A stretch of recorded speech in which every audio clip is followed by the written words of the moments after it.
So మాట్లాడదాం ఉస్మానియాకి సంబంధించిన students అట్లాగే స్టూడెంట్స్ లీడర్స్తోని ఇప్పుడు మన ముందైతే ఉన్నారు. సో నమస్తే అండి.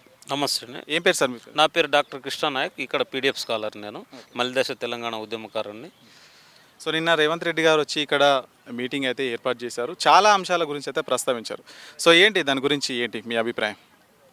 ఆయన అంతా అబద్ధాల కోరు, అబద్ధాలతో అధికారంలోకి వచ్చిండు. ఏదైతే 10 సంవత్సరాల తెలంగాణ ఏర్పడిన తర్వాత టీఆర్ఎస్ ప్రభుత్వంలో నిరుద్యోగ సమస్యతో విద్యార్థులైతే పోరాటంతో టీఆర్ఎస్ని వ్యతిరేకిస్తే ఆ వ్యతిరేకత ఓటుతో అబద్ధాలతో రేవంత్ రెడ్డి అధికారంలోకి వచ్చారు. ఆ అబద్ధాల మీదనే ఇప్పటివరకు కూడా అధికారంలో ఉన్నాడు. ఇంకా కొనసాగిస్తుండు రోజుకు ఒక అబద్ధం ఆడుకుంటూ. ఎందుకంటే ఆయన మొన్న చెప్పిండు, ఫస్ట్ టైం వచ్చినప్పుడు నేను ఒక్క పోలీసు బందోబస్తు లేకుండా స్వేచ్ఛగా మీ ముందుకు వస్తా అని చెప్పిండు.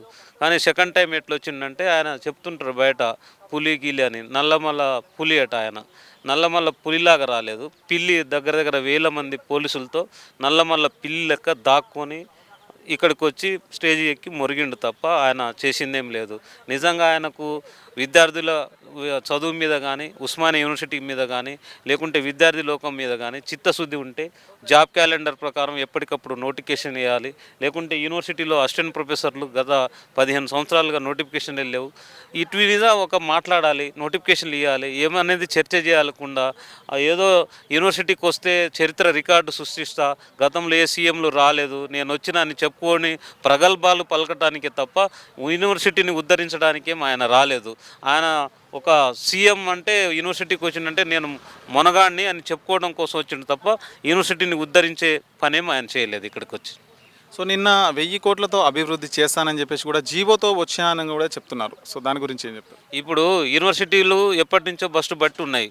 నువ్వు ఎంత తీసుకొచ్చినావో, ఏ జీవో తీసుకొచ్చినావో, నిజంగా నీకు ఒక ప్లానింగు విజన్ అని ఉన్నట్టయితే ఏ డిపార్ట్మెంట్కి ఎంత కేటాయించాలి, ఏ డిపార్ట్మెంట్లో ఎన్ని నోటిఫికేషన్లు ఉన్నాయి, తర్వాత ఎంత ఖాళీలు ఉన్నాయి, నాన్ టీచింగ్ స్టాఫ్ ఎంత, టీచింగ్ స్టాఫ్ ఎంత, విద్యార్థుల దగ్గర దగ్గర 10 సంవత్సరాల నుండి నోటిఫికేషన్ లేక నువ్వు బయట ఏమో విపరీతంగా మాట్లాడు, చదువుకు కేటాయిస్తామని చెప్పి నువ్వు ఏం కేటాయిస్తున్నావు? రాష్ట్రంలో, దేశంలో, మన రాష్ట్రంలో ఏ జిల్లాలకి ఎంత కేటాయించినావు, ఏ యూనివర్సిటీకి ఎంత కేటాయించినావు?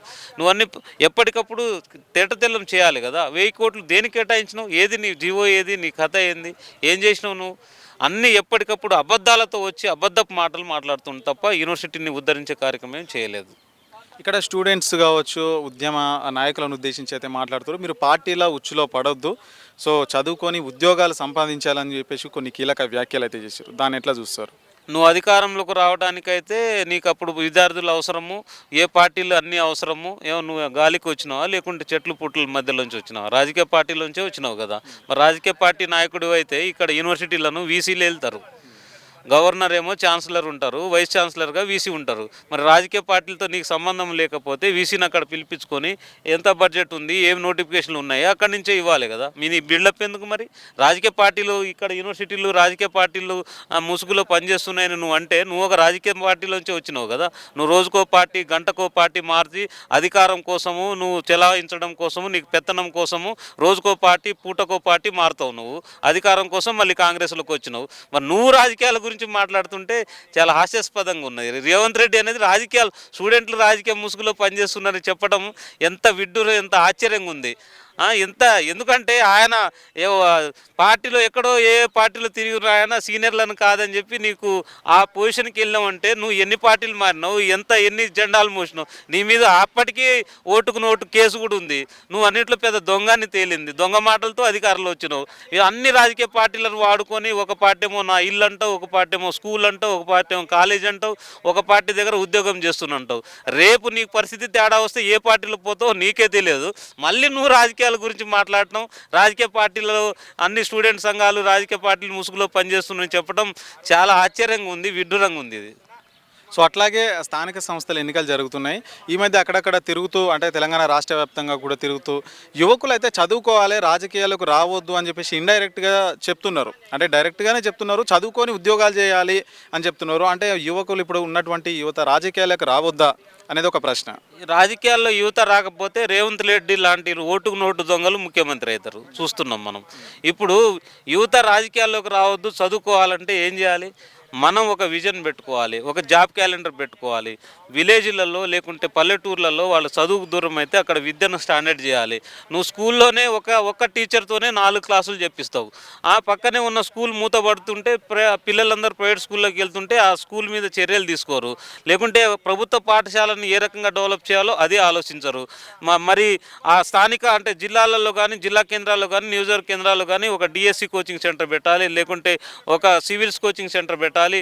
అట్లా ప్రతి ఒక్కటి విద్యకు సంబంధించిన ఏర్పాట్లు ఎప్పటికప్పుడు చేయాలి. తర్వాత నువ్వు ప్రతి ఒక్క జాబ్ క్యాలెండర్ తీస్తే ఆ విద్యార్థి అనేది ఏం చేస్తాడు, నేను డిగ్రీ అయిన తర్వాత పీజీ అయిన తర్వాత జేఎల్కి ప్రిపేర్ అవ్వాలా, డిఎల్కి ప్రిపేర్ అవ్వాలా, గ్రూప్ 1 ప్రిపేర్ అవ్వాలా, డిఎస్సి ప్రిపేర్ అవ్వాలి, ఏందనేది వాళ్ళకు ఒక ప్లాన్ ఉంటుంది. నువ్వు ఏది చేయవు. వాళ్ళు ఏం చేయాలి అంటే నువ్వు రాజకీయాలు రావద్దంటే మేము కేసీఆర్ గతంలో గొర్రెలు బర్రెలు పంచినట్టు మీరు కూడా ఏమైనా కొత్త కార్యక్రమం చేసి అక్కడే బానిసలుగా మా మీద పెత్తనం చేయడానికి మీరే రాజకీయాలు చేయాలి, మీరే సీఎంలు పిఎంలు అన్ని మంత్రి పదవులు అందరూ మీకే. మొన్న చూసుకుంటే నామినేటెడ్ పోస్టులు అన్ని రేట్లకే ఇచ్చుకున్నావు. ఇదే నన్ను చేసేది. మేము చదువుకోకుండా అంటే విలేజ్లలో లేకుంటే అడవులకు పోయి ఇక బానిసత్వము ఏదో చిన్న కూలి పనులు చేసుకోవాలని నీ ఉద్దేశం. చదువుకోవాలంటే ఒక పక్కా విజన్ అనేది ఏర్పాటు చేయాలి కదా, ఒక జాబ్ క్యాలెండర్ అనేది తీయాలి కదా. ఏం తీయకుండా మీరు చదువుకోవాలి అంటే ఎట్లా చదువుకుంటారు? ఏ ఉద్యోగాల కోసం చదువుతారు? డిగ్రీలు చేసి తర్వాత రోడ్ల మీద తిరిగే కంటే ముందే ఏం పని చేసుకోవాలని ఆలోచించుకోవాల్సిన పరిస్థితి ఏర్పడుతుంది కదా. అంటే మీరు ఏం ఆలోచిస్తున్నారు అంటే కింది వర్గాలు ఏదైతే ఎస్సీ ఎస్టీ బీసీ మైనార్టీలు ఎవరైతే ఉన్నారో మీరు ఎక్కడే ఏదో కూలినాలి పనులు చేసుకోవాలి. లేక మేము చదవమని అంటాం. ఒక సామెత ఉంది, ఆకలైన ఆవు కట రేగు మండ తీసుకొచ్చి పెట్టిరంట. అంటే దానికి ముళ్ళు ఉంటాయి. ఇది తినలేదు, పెట్టకపోతే నా తప్పు, తినకపోతే నీ తప్పు. అట్లా ఉంది రేవంత్ రెడ్డి ప్రభుత్వము. మేము చదువుకోమంటున్నావు, చదువుతారా లేదా అంటే ఎక్కడ అవకాశాలు ఉండవు, మౌలిక సదుపాయాలు ఉండవు, బడ్జెట్ ఉండదు, ఏది ఉండదు. కానీ మీరు మాత్రం చదువుకోవాలని మీటింగ్లలో బహిరంగ సభల్లో ఊపుడు దంపుడు ఉపన్యాసాలు ఇస్తారు తప్ప వానికి ప్రత్యేకమైన బడ్జెట్ కానీ నోటిఫికేషన్లు కానీ ఏది ఉండదు. అంటే ఏంది, మీరు అవకాశవాద రాజకీయాలు చేస్తున్నారు. మీరు అధికారంలో ఉండాలి, రాష్ట్ర బడ్జెట్ని కొల్లగొట్టాలి, ఇది మీ ఉద్దేశం తప్ప ప్రజలను కానీ విద్యార్థులను కానీ లేకుంటే యూనివర్సిటీలను కానీ ఉద్ధరించే కార్యక్రమం ఏది లేదు మీ దగ్గర. సో ఫైనల్గా చెప్పండి, గతంలో 10 సంవత్సరాలు అయితే బీఆర్ఎస్ పరిపాలించింది, ఇప్పుడు కాంగ్రెస్ 2 సంవత్సరాలు అయితే అధికారంలో కూర్చుంది. అప్పటికిప్పటికి డిఫరెన్స్ ఏముంది? ప్రధానంగా యూనివర్సిటీలో ఎలాంటి సమస్యలు ఉన్నాయని మీ ప్రభుత్వాన్ని ఏ రకమైనటువంటి డిమాండ్స్ చేస్తూ ఉన్నారు? గతంలో కేసీఆర్ 10 సంవత్సరాలు నోటిఫికేషన్ వేయలేదు, యూనివర్సిటీలను బస్టు పట్టించిండు అనే ఉద్దేశంతోనే కేసీఆర్ని గద్దె దింపి ఏదైతే రేవంత్ రెడ్డి అనేక రకాల 6 గ్యారంటీల నుంచి కావచ్చు, యూనివర్సిటీలు కావచ్చు, విద్య సంబంధించి కావచ్చు, సరే వాడు దొంగను ఓటేషన్ దింపాలని చెప్పి నీ మాయ మాటలు నమ్మి నీకు అధికారంలో కట్టబెట్టినావు. అధికారం కట్టబెట్టిన తర్వాత నువ్వేం చేసినావు? జాబ్ క్యాలెండర్ తీస్తా అన్నావు, సంవత్సరం క్రితం ప్రకటించినావు. ఏది జాబ్ క్యాలెండర్ ప్రకారం నోటిఫికేషన్ ఏది లేదు. అంటే ఇక్కడ రేవంత్ రెడ్డి గారు ఇకనైనా మారి లేక మీ మారే ఉద్దేశం లేదులే, మీ ఆలోచనలే రాష్ట్రాన్ని దోచుకోవటం. కానీ యూనివర్సిటీలను బస్టు పట్టించే కార్యక్రమం చేయకండి, ప్రజలను తప్పుదోవ పట్టించే కార్యక్రమం చేయండి. ఇగో రాజులు పోయాయి, రాజ్యాలు పోయాయి, అన్నీ పోతారు. నువ్వు కూడా ఏదో ఒక రోజు ఇంకా 2 సంవత్సరాలు ఉంటావు తప్ప అంతకంటే చేసేదేం లేదు. ఈ 3 సంవత్సరాల్లో కూడా ఏం చేస్తావు? 1,00,000 కోట్లు 50,000 కోట్లు మీ బంధువర్గాన్నో మీ కుటుంబాన్నో అడ్డం పెట్టుకొని అందరితో వసూలు చేసుకొని కూడబెట్టుకుంటావు తప్ప నువ్వు రాష్ట్ర చరిత్రలో మిగులవు. కేసీఆర్ ఎంతో చేసినా ఆయనే ఫామ్ హౌస్లో పండుకుండు. నీది పెద్ద విషయం ఏం కాదు. నువ్వు కూడా రేపు 4 రోజులు గడిచేసరికి నువ్వు రోడ్డు పాలే అవుతావు, రోడ్డు మీదనే ఉంటావు తప్ప దేశాన్ని ఉద్ధరించాలి, రాష్ట్రాన్ని ఉద్ధరించాలి, జిల్లాను ఉద్ధరించాలి, ప్రజలను కాపాడాలి, ప్రజల కోసం పనిచేయాలనేటోడు ఏ నాయకుడైనా చరిత్రలో ఉంటారు. మీలాంటి వాళ్ళు దోచుకోవాలనే వాళ్ళు మాత్రం చరిత్రహీనులుగానే మారుతారు. ఇది రేవంత్ రెడ్డి గుర్తుపెట్టుకోవాలి. రైట్ అన్న, థ్యాంక్ యూ వెరీ మచ్. మీ వ్యాపారం అభివృద్ధి కావాలని కోరుకుంటున్నారా? అయితే వెంటనే క్యూనస్ని సంప్రదించండి.